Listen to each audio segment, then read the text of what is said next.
What's up, guys? Welcome back to the channel. Here we are with another reaction. In this one, we have Trudeau targets Indian media, calls Reportage interference. Let's hear what Palki Sharma's got to say about this. I know people have a lot to say, and I'm going to love hearing it. Before we dive in, if you guys happen to enjoy, please don't forget to smash subscribe. Give the video a thumbs up. And if you would like to support this channel by becoming a member, all you gotta do is smash that join button to receive your exclusive benefits. Let's get right into it.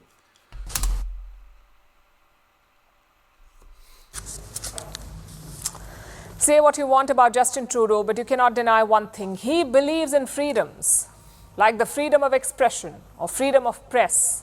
Unless, of course, you're Indian press, in which case you're branded fake news. Let me show you a report by the Canadian government. It was published last month. It accuses Indian media of meddling in Canadian politics. Now, the data appears to be from last year, from 2023. That's after Trudeau accused India of killing Niger. It lists out a number of instances and quotes. Like, how do you get to accuse India of killing Niger? How do you get to do that? And then when the Indian media responds, you say, "Oh, that it's interference. I have a problem with that. They shouldn't be able to do that." What? What is? I literally, like, just these past couple of weeks, I've been seeing so much about this man. What is wrong with this man? What on earth is going on?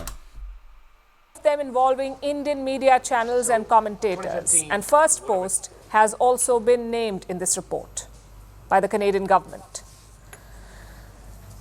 We've been accused of peddling fake narratives, of spreading disinformation about Canada.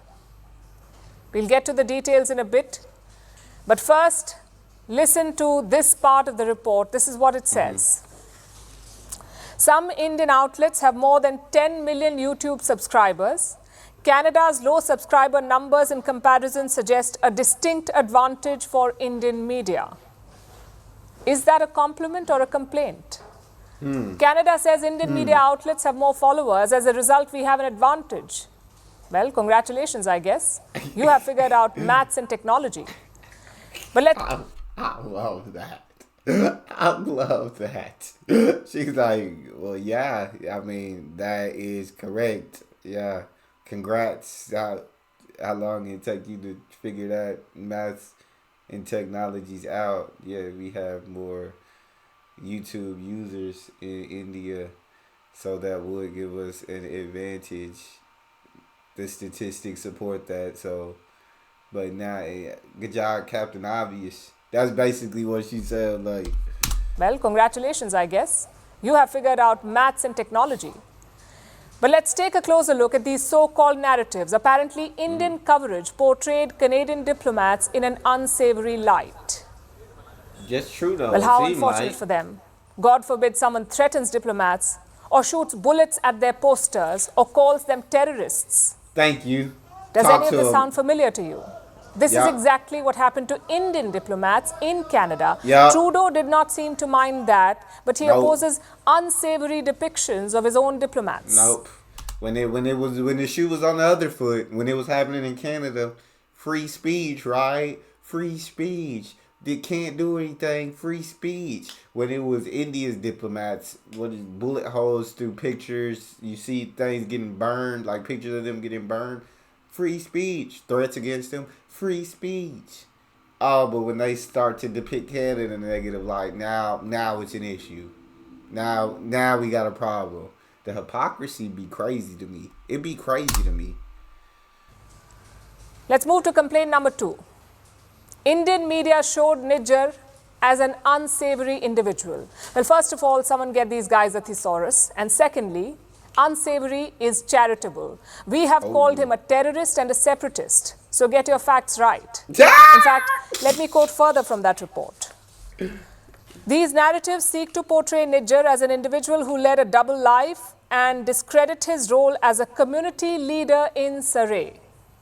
A double life. Now, why would someone get that idea? Is it because Niger went to Canada on a fake passport? Or because his asylum bid was rejected? or because Interpol issued a notice against him, or because of the dozens of cases here in India against him? Maybe all of them. Which community leader has such a rap sheet? I ain't seen no community leaders got that kind of rap sheet, Miss Sharma. I ain't seen them. What you mean we portray him as a negative character? She like, no, that's being generous, or an unsavory character. That's being generous. We have called him a terrorist, an extremist. We don't get your facts straight. If you gonna quote us on exactly what we said. Said be unsavory is a lot more charitable than we'd say. I love it. No one. Which brings us to the third complaint. Targeting of New Democrat leader Jagmeet Singh. Let me quote again. Many Indian media posts claim Jagmeet Singh is pro-Khalistani and is culpable of terrorism himself. These narratives present Singh as the reason for Prime Minister Trudeau's ruination. No, again, just to be clear, we are not claiming Jagmeet Singh is a Khalistani. He is a Khalistani. I know Trudeau doesn't trust Indian media, so here's a Canadian report from 2018. It says Jagmeet Singh attended Khalistani rallies where violence against India was celebrated. That same year, and it's unapologetic. Jagmeet Singh was asked whether he supported Khalistan referendums. Listen to his answer. As a leader of a federal party in Canada, it's not up to me, nor should I provide any input on whether people advocate for it or not. That is a decision by the people who are impacted.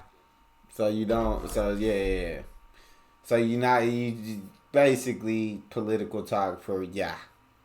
Basically, you got to give the politically correct answer, so you can't say that, you can't outright come out and say that you support it.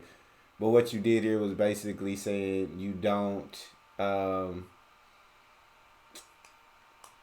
you won't shoot it down. I can't think of the word to use for a better reference, but you don't shoot it down, right? It's not up to me. If those people decide that's how they feel and they want to have these ideologies and feelings towards Indian people, who am I to step in their way? It's not up to me.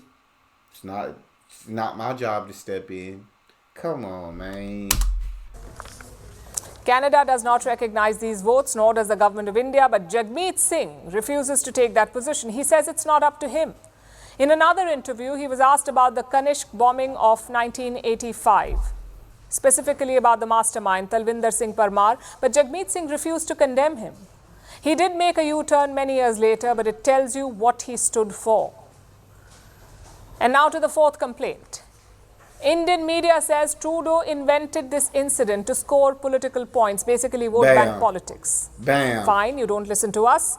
Listen to a former advisor of Justin Trudeau. By taking goodwill measures, it would have at least been possible to keep talking and find workable policy solutions.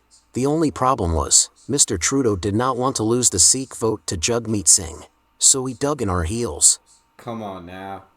Word for word, bar for bar, we got the proof, we got the evidence, we put it on the screen. Now what you got to say, Mr. Trudeau? Now this was your advisor. This was your own advisor. Now what? Talk to me. Okay, talk to me. What now, Mr. Trudeau? This was published in the Globe and Mail. Last we checked, it's a Canadian newspaper.